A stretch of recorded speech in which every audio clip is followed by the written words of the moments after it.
an incorrect, I don't know what she said, so I have no comment on what she said, but people have theories. An incorrect theory doesn't wind up being correct because there's a void.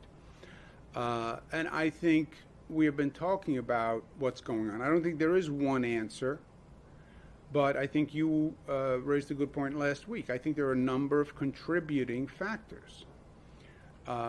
And you put all those factors together, and that's what you're seeing going on. There's no one factor, and that's why it's a little more complicated. You know, in politics, they want to be able to say it's just this. It's not just this. There are a number of factors. Yeah, it is factually impossible that somebody committed a crime so they could pay their rent.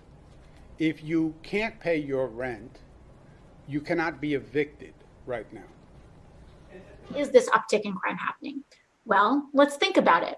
Do we think this has to do with the fact that there's record unemployment in the United States right now? Maybe this has to do with the fact that people aren't paying their rent and are scared to pay their rent. And so they go out and they need to feed their child and they don't have money. So you maybe have to, they're put in a position where they feel like they either need to shoplift some bread or go hungry that night. Children caught in the crossfire of rising gun violence across New York City. A 1-year-old has died after being hit by bullets at a Brooklyn playground last night. And a 12-year-old was shot in a separate incident. We are looking at spikes in crime surging in America's cities right now. New York City reporting a violent 4th of July weekend. For the month of June, New York City experienced more than 200 shootings compared to less than 90 1 year earlier. That is a 130% increase year over year. And this weekend, you know, when faced with, there were 28 shootings in New York, 600% increase from this time last year. You have Representative Ocasio-Cortez saying this is just because people are trying to get food with their families. That is preposterous. The reality is 63% of Americans in this country fear that criticism of our police departments will lead to no public safety in their streets. And 69% of Black Americans. This is a real issue when you call our police cancer, when you talk about dismantling them. People are dying because of his incompetence. He's completely lost the confidence of the police. They don't trust him. They delay a little longer going to difficult scenes because they don't want to get in the middle of a problem because he's going to kill them.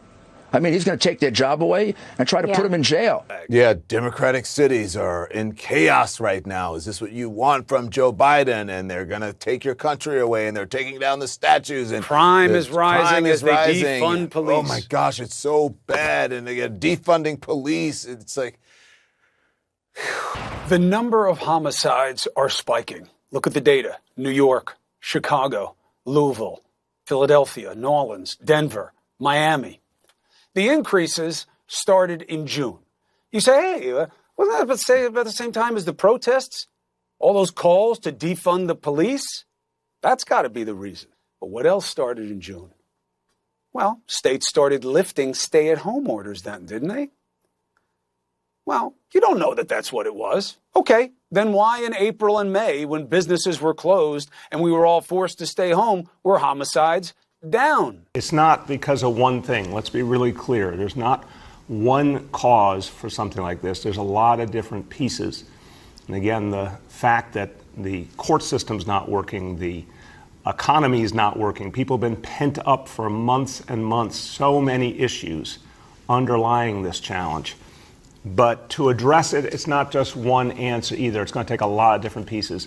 Of course, it's going to take neighborhood policing, which has helped us get so far. We're going to have to double down on neighborhood policing efforts in Upper Manhattan. It will take the efforts of clergy and block associations and elected officials and civic groups and parents and the Cure Violence movement. We're going to need all hands on deck to address this issue.